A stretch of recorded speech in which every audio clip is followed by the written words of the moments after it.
بسم اللہ الرحمن الرحیم القرآن حیاتی. The Quran is my life, the way to connect with Allah subhanahu wa ta'ala. السلام علیکم ورحمۃ اللہ وبرکاتہ. انشاءاللہ سورہ ہود میں آج ہم آیت نمبر 74 to 83 دیکھتے ہیں، اور ابراہیم علیہ السلام کا یہ قصہ جو ہے وہ کنٹینیو ہے. چلیں انشاءاللہ دیکھتے ہیں. اعوذ باللہ من الشیطان الرجیم، بسم اللہ الرحمن الرحیم. فلما ذهب عن إبراهيم الروع وجاءته البشرى يجادلنا في قوم لوط. اللہ سبحانہ تعالیٰ فرماتے ہیں، پھر جب دور ہوئی ابراہیم علیہ السلام سے گھبراہٹ اور ملی انہیں خوشخبری، تو ابراہیم علیہ السلام نے جو ہے منت کیے کس سے؟ ہم سے. اللہ نے جو ہے اللہ سے منت کی قوم لوط کے بارے میں. آیت نمبر 75. ان ابراہیم لحلیم اواہ منیب. کیوں کیا ابراہیم علیہ السلام نے ایسا؟ کیونکہ بے شک ابراہیم علیہ السلام اپنے آپ پر قابو رکھنے والے اور انتہائی سنجیدہ اور نرم مزاج کے تھے، اور اللہ کی طرف بار بار رجوع کرنے والے تھے. آیت نمبر 76. یا ابراہیم اعرض عن هذا انہ قد جاء امر ربک وَإِنَّهُمْ آتِيهِمْ عَذَابٌ غَيْرُ مَرْدُودٍ. اللہ سبحانہ تعالیٰ کہتے ہیں کہ اے ابراہیم، چھوڑ دو اس معاملے کو، بے شک ایسا ہونے والا ہی ہے، کیونکہ آ چکا ہے تیرے رب کا حکم، اور بے شک وہ آ کر رہے گا ان پر عذاب جسے ٹالا نہیں جا سکتا. آیت نمبر 77. وَلَمَّا جَاءَتْ رُسُلُنَا لُوطًا سِيءَ بِهِمْ وضاق بهم ذرعا وقال هذا يوم عصيب. اور جب آئے ہمارے بھیجے ہوئے فرشتے لوط علیہ السلام کے پاس، شرمندگی محسوس کی لوط علیہ السلام نے ان فرشتوں کے سامنے، اور بے چینی سے محسوس کی ان کے تعلق سے اپنے جی میں. اور لوط علیہ السلام نے سوچا آج کا یہ دن تو بہت ہی بھاری ہے. آیت نمبر 78.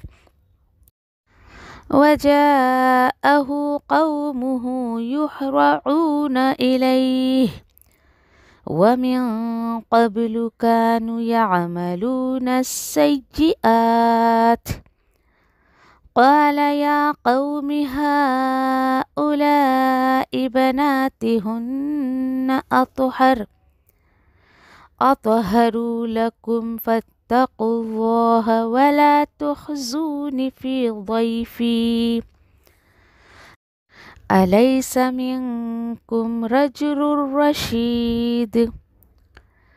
آگے اللہ سبحانہ تعالیٰ فرماتے ہیں، اور آئی لوط علیہ السلام کے پاس ان کی قوم، انہیں دوڑاتے ہوئے لائی ان کی بدبختی جو تھی ان کی طرف، اور اس سے پہلے بھی وہ تھے بری حرکت کرتے.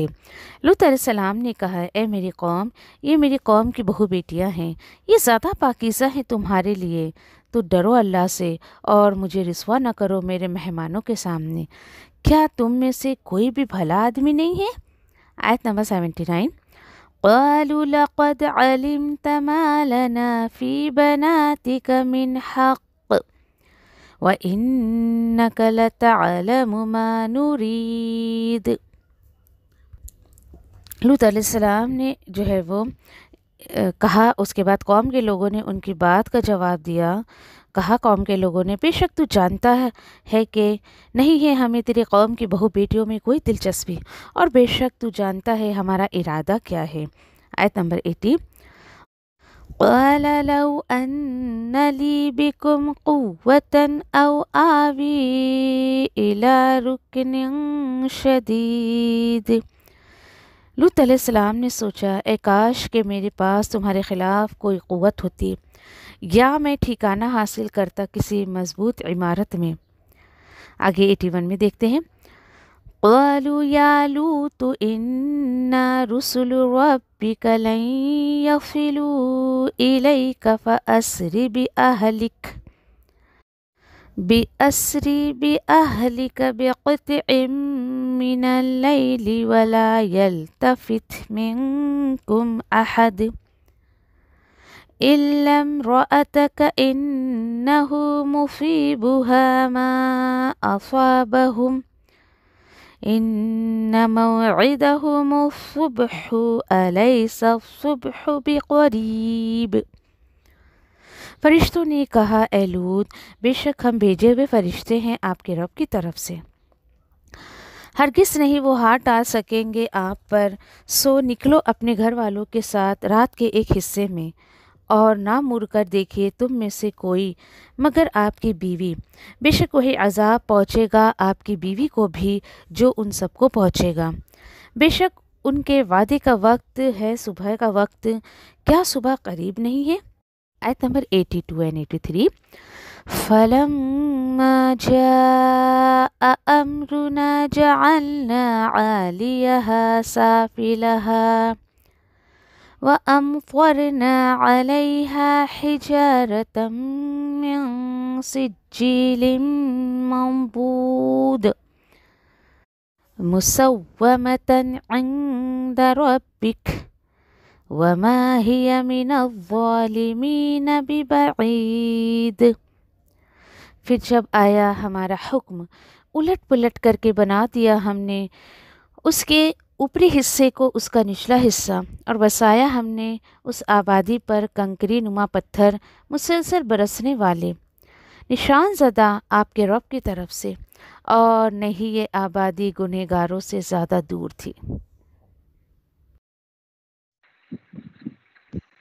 چلیں آیت نمبر جو ہے ہم سورہ ہود کی آیت نمبر 73 ہماری ہو چکی تھی، 74 کی طرف چلتے ہیں کہ مزید اللہ سبحانہ تعالیٰ یہاں پر کیا بتا رہے ہیں کہ جب فرشتوں نے یہ خوشخبری دی، اب آپ دیکھیے کہ ان آیتوں سے آپ اندازہ لگا سکتے ہیں کہ اس وقت جو خوشخبری دی جا رہی ہے ان کو، ابراہیم علیہ السلام کو، اسحاق علیہ السلام کی، ان کے بیٹے کی خوشخبری دی جا رہی ہے، لیکن اس وقت ابراہیم علیہ السلام کی جو فکر تھی کہ بھائی فرشتوں نے کہہ دیا تھا ہم تو لوط کی قوم کی طرف بھیجے گئے ہیں، تو وہ بھی انہیں ایک فکر ہو گئی تھی کہ ان کی طرف کیوں بھیجا گیا۔ اس لیے آیت نمبر 74 میں اللہ تعالیٰ فرماتے ہیں فَلَمَّا ذَهَبَ عَنْ إِبْرَاهِيمَ الرُّعُ، کہ پھر جب دور ہوتی رہی ابراہیم علیہ السلام سے گھبراہٹ، ٹھیک ہے، یہ بھی شیڈ آف فیئر یعنی کہ ڈر کے، خوف کے حصوں میں سے ایک حصہ ہے، ایک قسم ہے اس کی، وَجَاءَتْهُ الْبُشْرَى، اور ملی انہیں خوشخبری، تو ابراہیم علیہ السلام جو ہے وہ دیکھیے کہ جھگڑنے لگے، یجادلونا، جھگڑنے لگے ہم سے۔ یہ کون بول رہا ہے؟ یہ فرشتے بول رہے ہیں۔ کیوں جھگڑ رہے تھے؟ فی قوم لوط، قوم لوط کے بارے میں۔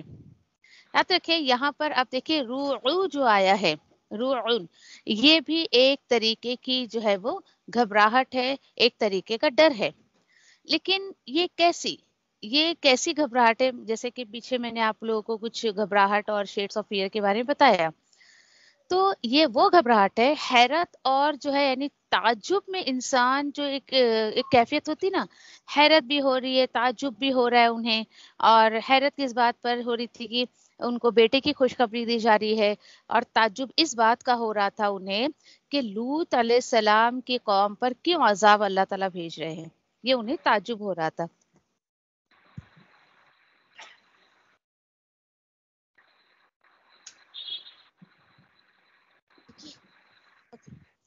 تو ہوا کیا، انہیں تعجب ہو رہا تھا۔ تو خیر جب انہوں نے یہ بات سنی لوط علیہ السلام کے قوم کی طرف عذاب دینے کے لیے ہم آئے ہیں، تو ہوا کیا کہ ابراہیم علیہ السلام کہنے لگے بھائی کیوں لوط پر کیوں عذاب تم لے کر آ رہے ہو؟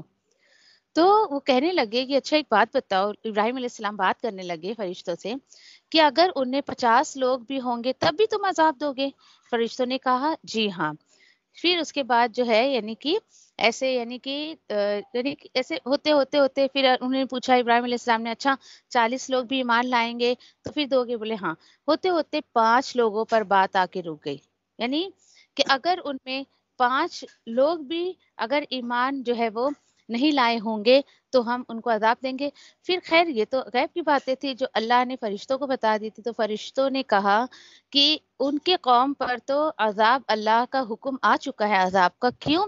کیونکہ ان کے قوم میں لوط علیہ السلام کی 2 بیٹیوں کے علاوہ کسی نے بھی ایمان نہیں لایا، ایک مرد بھی ایمان نہیں لایا تھا۔ اللہ اکبر! کتنی حیرانی کی بات ہے، دیکھیے ابراہیم علیہ السلام کو جب یہ بات پتہ چلی، اور یاد رکھے کہ یجادلونا سے مطلب مراد یہاں کوئی ویسا اوزار سے یا ہتھیار سے لڑائی جھگڑا نہیں ہوا، مطلب انہیں منتیں کرنے لگے، ریکویسٹ کرنے لگے اس طریقے سے، ٹھیک ہے؟ تو یہاں پر اس طریقے سے کوئی جھگڑا نہیں تھا، ٹھیک ہے؟ چلے اب اس کے بعد دیکھیے کہ انہوں نے تو چل ٹھیک ہے کہ کہا کہ بھائی یعنی کہ ریکویسٹ کر رہے تھے کہ آپ انہیں جو ہے وہ عذاب نہ دیں، کہ وہاں پر عذاب جو ہے وہ دینے جا رہے ہو، اس طریقے کی باتیں وہ کرنے لگے، ٹھیک ہے؟ اب ہوا کیا؟ ابراہیم علیہ السلام، اب ایک سوال اٹھتا ہے کہ کیوں جھگڑ رہے تھے؟ سوال اٹھتا ہے نا، ابراہیم علیہ السلام کیوں جھگڑ رہے تھے بھائی لوط علیہ السلام کی قوم کے بارے میں؟ تو اب یہاں پر ایک صفت ابراہیم علیہ السلام کی بتائی جا رہی ہے، ان ابراہیم لحلیم اواہ منیب، کہ ابراہیم علیہ السلام بے شک جو ہے وہ اپنے آپ پر قابو رکھنے والے تھے۔ حلیم یعنی بہت بردبار تھے، وہ خود پر قابو رکھنے والے تھے، اور انتہائی جو ہے وہ نرم مزاج کے تھے۔ اواہ منیب،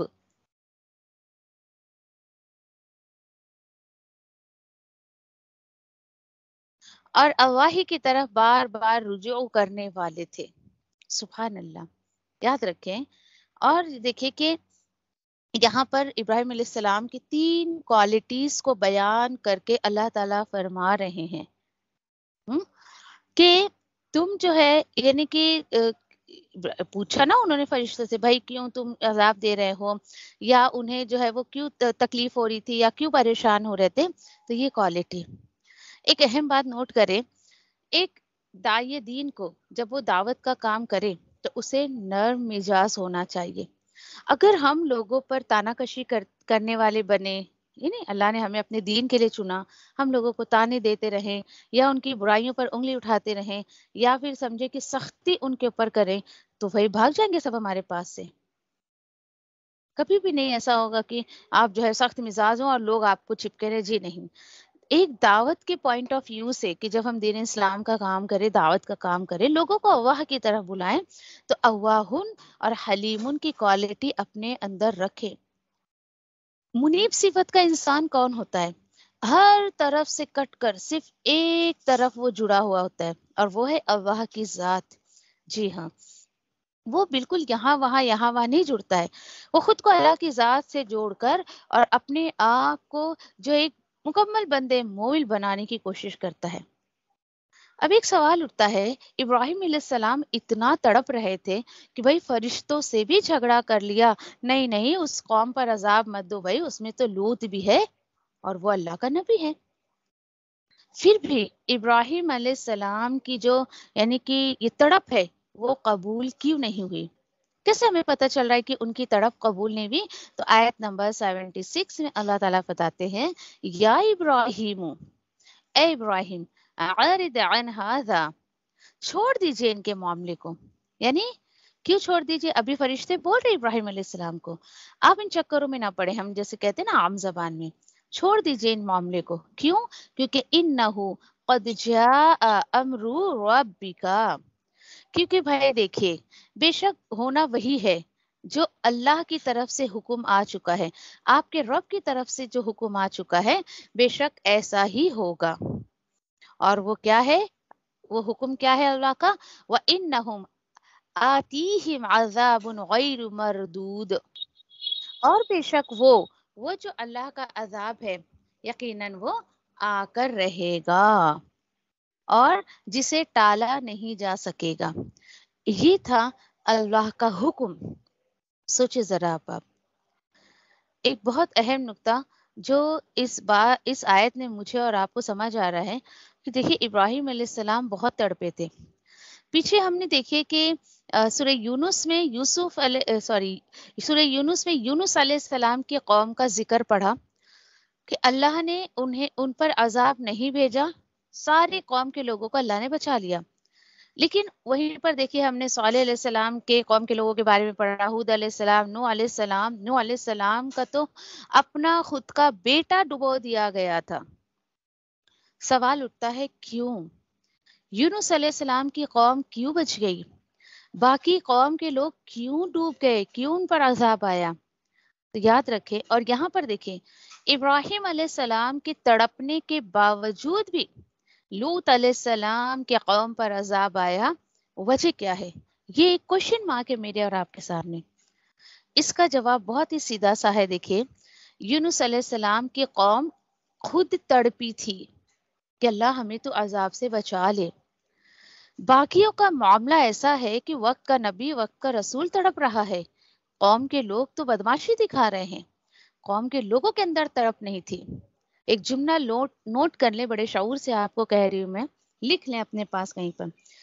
کسی اور کی تڑپ مجھے اللہ کی پکڑ سے نہیں بچا سکتی ہے.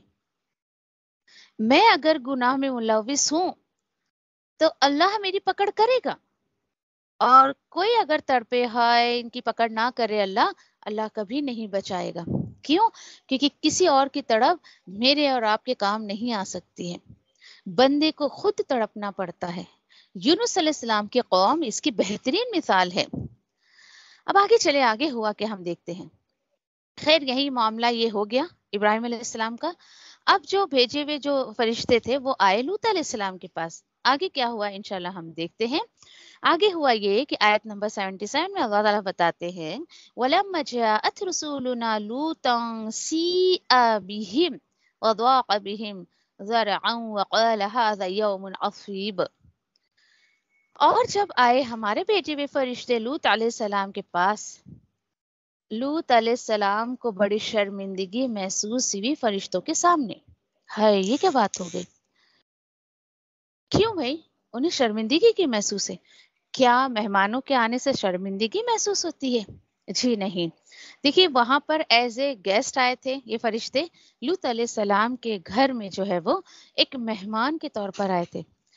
شرمندگی محسوس ہونے کی وجہ اور بے چینی محسوس کی انہوں نے اپنے دل میں. دعاقہ کیا ہوتا ہے پتہ ہے آپ کو؟ کہ یہاں پر دل ان کا تنگ ہو رہا تھا، دل میں تنگی محسوس کر رہے تھے، تو مہمانوں کو دیکھ کر نہیں. اس کی وجہ یہ ہے کہ جو فرشتوں کو اللہ سبحانہ تعالیٰ نے بھیجا تھا نا، تو وہ بہت ہی خوبصورت لڑکوں کی صورت میں آئے تھے. اور لوط علیہ السلام اس بات سے واقف تھے، فیملیئر تھے کہ ان کے قوم کے لوگ جو ہیں وہ ہومو سیکشولیٹی میں ملوث تھے، انوالومنٹ ان کا تھا اس میں. اور جو ہے یعنی کہ وہ جو ہے کبھی بھی کسی بھی خوبصورت لڑکوں کو دیکھتے تھے تو نعوذ باللہ ان کے ساتھ غلط کام کرنے کا ارادہ کرتے تھے. جو ہی لوط علیہ السلام نے ان فرشتوں کو دیکھا، حالانکہ انسان کی شکل میں ہی آئے تھے، خوبصورت لڑکوں کی شکل میں، انہیں یہ لگا کہ اللہ نہ کرے کہ یہ لوگ میرے مہمانوں کے ساتھ تو کچھ غلط معاملہ کریں. اس لیے لوط علیہ السلام کو بہت دل میں ڈر محسوس ہو رہا تھا. سوری، الحمدللہ. اوکے ٹھیک ہے. اب ہوا کیا؟